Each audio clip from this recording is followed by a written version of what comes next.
स्वागत है आपके अपने चैनल चौक इंडस्ट्री एकेडमी में।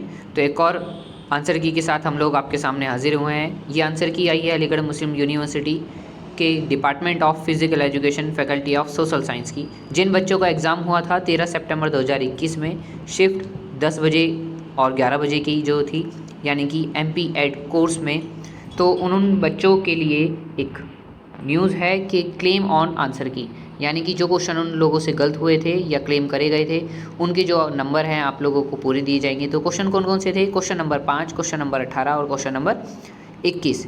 ये कुछ एरर थे उनके आंसर की में, तो जो आंसर हैं उनके आपको नंबर पूरे दिए जाएंगे। अगर ये फ़ाइल आपको PDF के रूप में चाहिए तो आप इसको हमारे दिए गए डिस्क्रिप्शन में से ले सकते हैं, और कोई भी क्वेरी पूछने के लिए आप हमारे कमेंट बॉक्स और हमें सोशल मीडिया पर फॉलो कर सकते हैं। हम आपको जल्द से जल्द आंसर देने की कोशिश करेंगे। Thanks for watching this video.